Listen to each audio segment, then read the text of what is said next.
Welcome back to Journo Speak. Before the break, we were discussing the Right to Education Act, and we have Prabhakar Dhage and Baban Bhagat in the studios with us. Dhage साहेब, तुम्ही teachers बद्दल म्हणत होता, म्हणजे आपल्याकडे teachers कमी आहेत, qualified नाही आहेत. तर ॲक्टात एक 5 वर्साची प्रोविजन दिल्ली आसा, म्हणजे 5 वर्स भितर टिचर्सांनी क्वालिफिकेशन घेवचें. 3 वर्स भितर टीचर्स रेशियो म्हाका दिसता 1:30 असो दिल्लो आसा. आता हे करप is it an easy process, म्हणजे सोपं होणार काय काय, म्हणजे केवढं मोठं काम आहे? काम खूप मोठं आहे, पण प्रत्यक्षात आपल्याकडे जर BEd कॉलेज म्हणा, DEd कॉलेज म्हणा, यामधून बाहेर पडणारे शिक्षक बघितले आणि प्रत्यक्षातली भरती बघितली तर यात खूप मोठं अंतर आहे. म्हणजे आपण जे सुरुवातीला इन्फ्रास्ट्रक्चरवर जी चर्चा केली तीच चर्चा आज आपल्याला शिक्षकांच्या संख्येबद्दल करायला पाहिजे. मग बबनने जो मुद्दा मांडला की एक शिक्षकी शाळा, पण प्रत्यक्षात 4-4 वर्ग सांभाळणाऱ्या शिक्षकाची अवस्था काय आहे 70मध्ये, कानकोनमध्ये. ग्रामीण भागातल्या ज्या शाळाचं जर आज आपण बघितलं तर शिक्षकांच्या भरतीसंबंधीही ही उदासीनता सार्वत्रिक पातळीवर दिसते. सरकारी पातळीवरही आहे आणि खाजगी पातळीवरही आहे. म्हणजे एकूण सगळ्या शिक्षण व्यवस्थेकडे एक फार अनास्थेनं पाहण्याचा आपल्या देशाचा एक दृष्टिकोन आहे. या संदर्भात मी तुम्हाला कोठारी आयोगाचं एक उदाहरण देईन की 1953 साली हा कोठारी आयोग आला. त्याच्या शिफारसी केंद्र सरकारने 1968 साली स्वीकारल्या. या कोठारी आयोगाचं म्हणणं असं होतं की आपल्या देशात सर्वाधिक शिक्षणावर खर्च कमी होतो, तो किमान 6% असला पाहिजे. आताच्या बजेटमध्ये काय आजही कोठारी आयोगाच्या 1968 साली शिफारसी स्वीकारल्यानंतरही आपल्याकडे केंद्रीय बजेटमध्ये केवळ 3% खर्च होतो. म्हणजे शिक्षणाकडे आपण केंद्र सरकार म्हणा, इतर राज्य सरकार म्हणा, केवढ्या गांभीर्याने पाहतात. त्यामुळं आज आपल्याकडे जी 35%हून अधिक निरक्षरता आहे ती जर जागतिक पातळीवर आपण बघितली तर निरक्षरांची संख्या सर्वाधिक असलेला देश म्हणून भारताची सगळ्या जगात प्रतिमा आहे. म्हणजे एक it is a very sad. आणि अशा अवस्थेत आम्ही 2020 साली आम्ही महासत्ता होऊ अशी स्वप्न बघतो. महासत्ता जावपा खातीर बबन शिक्षकाची एक ही खूप म्हणजे सॅड स्टोरी म्हणूया. इन्फ्रास्ट्रक्चरच्या बाबतीत तुम्ही म्हणला आता हे कायद्यात अशा की देर should be at least 1 classroom for every teacher, office come store come headmaster room, आणि खूप separate toilets for boys and girls, आणि खूप कितें कितें बरयल्लें आसा. आता हे सगळे खंयच्या स्कुलांनी आसता, हे सगळे आसता खंयच्या एलिट स्कुलांनी. आता शारदा मंदिर नांव घेतलें, अशी गोंयांत फॉर एग्जाम्पल स्कुलां आसा, तशा स्कुलांनी हे सगळे आसता. पूण हे सगळे फॅसिलिटीज गरिबाच्या भुरग्यांक मेळटले काय? म्हणजे ह्या स्कुलांनी गरिबा ॲडमिशन परते we are coming back to that same point. तुका कितें दिसता? म्हत्वाचो मुद्दो तुम्ही काढलो. जे 25% जे आरक्षण दवरलां ते गरिबांच्या भुरग्यांक. कारण कितें आसता की गरिबांच्या भुरग्यांक एक संदी मेळपाची गरज आसता. तांचे कडेन तितली बुद्धिमत्ता आसता गरिबां भुरग्यां कडेन, पूण संदी मेळना. आज आमी जर खंयच्या गोंयांत जर बरी स्कुलां जर गेले जायत तुम्ही कितें पळयतले, थंय खाजगी शाळा वचून पळयात, चकचकीत इमारती सारक्यो, सगळी खेळपाची बरी सामकी थंय खेळपाक प्रशस्त प्लेग्रावंड आसता, खेळपाचें सगळें साहित्य आसता, शिकपा खातीर सगळें जें साहित्य जाय आसता तें आसता. एक अशें वातावरण आसता की भुरगीं थंय वतकीर सामको प्रसन्न जाता, आणि त्या प्रसन्न वातावरणात ताजो मूड लागता न्ही, थंय खूब ताका बरें शिकपा खातीर जें वातावरण लागता तें थंय मेळटा ताका. सो आनी हांव म्हणटा की ह्यो ज्यो खाजगी शाळा आसात, ज्यो सो कॉल्ड एलीट स्कूल्स, तांच्यांनी गरिबांच्या भुरग्यांक कित्याक संदी दिवची न्ही? तांची सोशल ऑब्लिगेशन कांयच ना, त्या देशा खातीर कांय ऑब्लिगेशन ना. हें ऑब्लिगेशन म्हणून तांच्यानी ताका दिवपाक जाय. ऑब्लिगेशन न्ही, आता कायद्या प्रमाणे ते लीगल ऑब्लिगेशन जालें, not just exactly that's what I am saying. पण तुम्ही म्हणटा तशें फाल्यां ते विरोध करपाक शकतात, तेन्ना तेंच्यांनी जमेल तसे हा शब्द आहे. हा शब्द जर सोडला तर बाकीचं सगळं आहे. So it's a loophole. लक्षात घ्या, इट्स अ लूप होल. आमची गव्हर्नमेंट प्रत्येक गोष्टी लूप होल दवरता. So they have kept a loophole. हो लूप होल काडपाची गरज आसा, आणि तांकां सक्ती करून तांकां दाखवून दिवपाची गरज आसा की एक सोशल ऑब्लिगेशन तुम्ही करपाक जाय. पण दुसरं म्हणजे एक सोशल प्रेशर सुद्धा येऊ शकतो.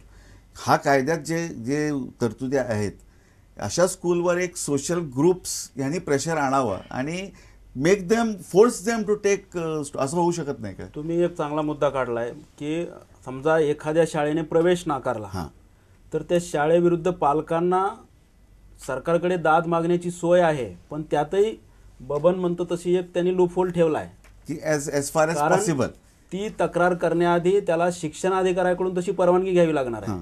शिक्षण अधिकारी परवानगी देईल का? आणि समजा दिलीच तर त्या शाळेवर नेमकी कारवाई काय होईल? का? दंडाची तरतूद किती असणार आहे? आणि समजा त्याला 500 रुपये एखाद्या शाळेला दंड असला आणि त्या शाळेला जर 20,000 रुपये डोनेशन घेऊन दुसरा विद्यार्थी मिळत असाल तर ते 4 वेळा 500 रुपये दंड भरतील. म्हणजे पैशाचा शेवटी पैशाचा हिशोब आहे. हां. कायदे सगळे त्या बाजूने लंगडे ठेवलेले आहेत आणि ते सगळे प्रस्थापितांच्या या सगळ्या शैक्षणिक उद्योजकांच्या बाजूने जाणारे आहेत.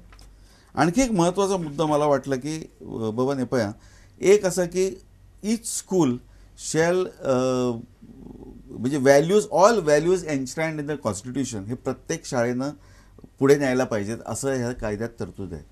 आता बऱ्याचशा स्कूलमध्ये म्हणजे मी असं नावं घेत नाही पण रिलिजियस बरंचसं काही चालतं म्हणजे मायनॉरिटी इन्स्टिट्यूशन्स बाजूला ठेवून बाकीच्या याच्यामध्ये म्हणजे इन अ हिडन वे काही कम्युनल एजेंडा चालतो वगैरे. आता अशा स्कूल्सना हाऊ विल यू कशी तांकां हें हाडप म्हणजे कशी तांचेर एक्शन घेवप कितें घेवप इज इट पॉसिबल? आता कम्युनल कुणाला म्हणणार आणि प्रोग्रेसिव्ह कुणाला म्हणणार? नाही मी कम्युनल वगैरे तसं म्हणत नाही म्हणजे कॉन्स्टिट्यूशनमध्ये जे आपल्या सेक्युलर ओके कास्टच्या विरुद्ध म्हणजे कास्ट मानू नये असं सगळं जे कॉन्स्टिट्यूशनमध्ये आहे त्याच्या विरुद्ध जे शाळेत चालतं म्हणजे चालतं हांव एक आपल्याला एक्झाम्पल दिता हाजी.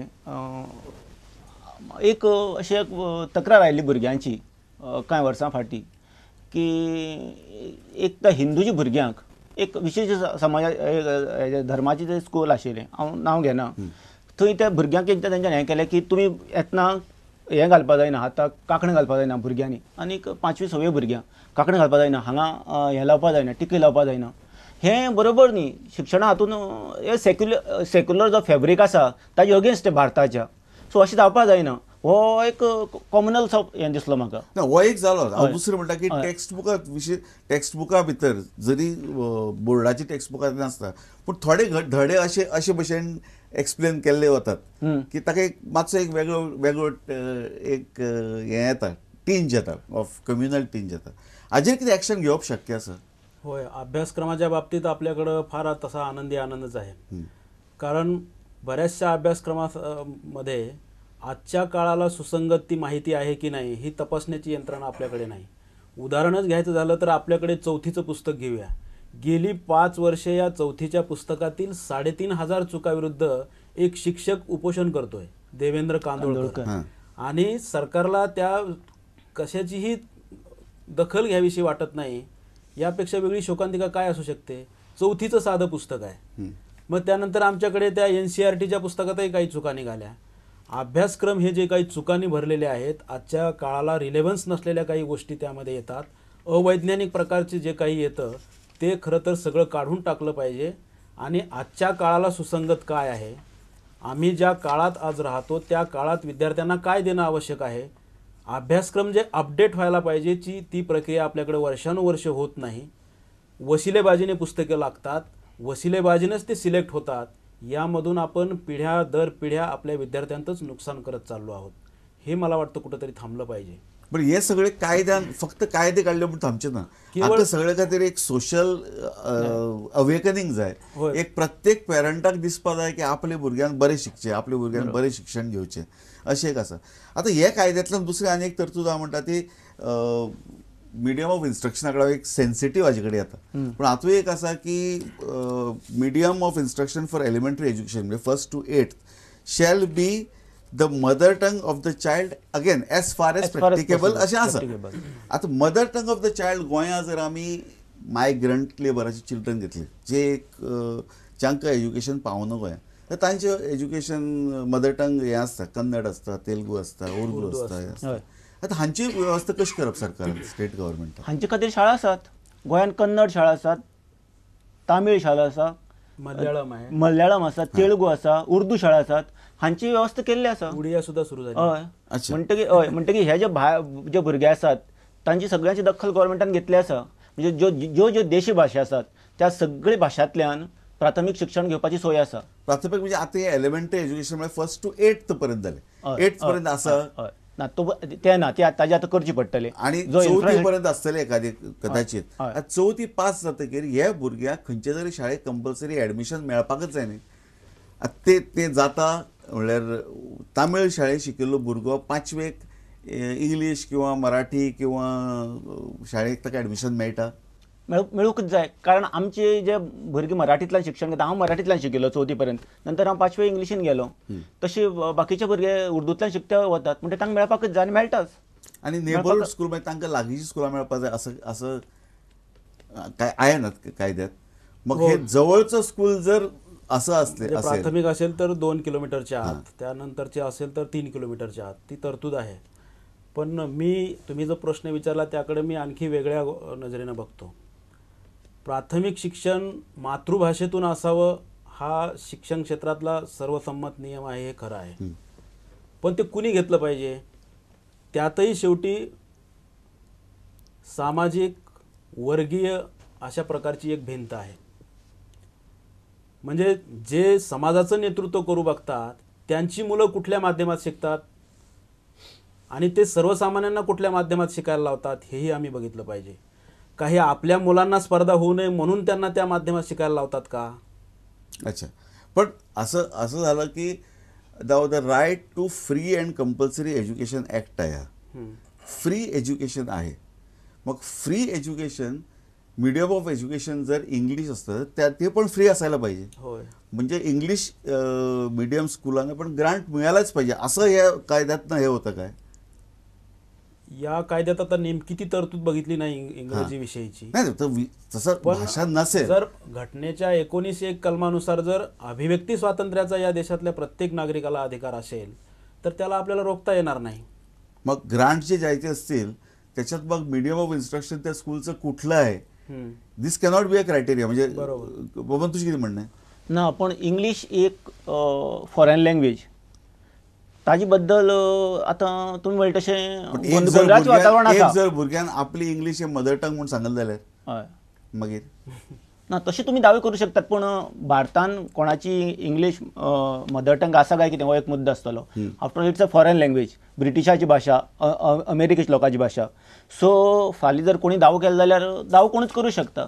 पण रायट टू फ्री एज्युकेशन मध्ये भुरग्याक खंय मेळटले ग्रांट त्या स्कुलाक दिली शिवाय? पण ताजी बद्दल आता विचार करचो पडटलो. ताजे बद्दल आम्ही विचार करण्यापेक्षा सरकार आम्ही थांबू शकणार नाही, करचो पडटलो. आणि ताका लागून गोंयांत जो मिडियम ऑफ इन्स्ट्रक्शन जो मोठो इश्यू जालो हालींच्या काळान, जो नाशिल्लो, जो परत इरप्ट जालो, ताजें एक वन ऑफ द रिजन हेंच. हाकाच लागून एक लोकां मदीं भंय निर्माण जाली की आमकां 8वी पर्यंत हातूंतल्यान तो भंय ढगे साहेबान म्हणटा तो भंय आसा की फक्त एक सर्टन पयशे आशिल्लेच लोकांनी इंग्लिशीन शिकप आणि जे गरीब आसा ताणें बाकी भाशांत शिकप आणि तांकां जाय ते एक्सपोजर, जाय ते ऑपॉर्च्युनिटीज मेळप ना. ही जी भीती आहे ती ह्या कायद्यातून बरीचशी दूर झाली पाहिजे. पण होणार काय असा मला दिसतं. कारण आपण या उदाहरणाच्या दाखल आपण एक देशातलं राज्य घेऊ शकतो, बिहार. बिहार हे सामाजिक, सांस्कृतिक, आर्थिक सगळ्या अर्थाने मागास असलेलं राज्य आहे. पण असं असूनही या राज्यामधून सर्वाधिक IAS तयार होतात. हे असं विषम चित्र का आहे? पंडित जवाहरलाल नेहरूने म्हटलं होतं की शिक्षणाचं पुनर्गठन हा मी नियतीशी केलेला दुसरा करार आहे. पण ते नेहरूच्या सुंदर भाषणा एवढं सुंदरच राहिलं. प्रत्यक्षात त्याची अंमलबजावणी झाली का? शिक्षण हे सामाजिक समतेसाठी पोषक ठरावं हा जो काही घटनेतला मूळ उद्देश होता त्याला आज 65 वर्षानंतरही तसाच हरताळ पुसला जातो. आणि शिक्षणाने जी काही ही वर्गीय जातीय विषमता आहे ती कायम आहे.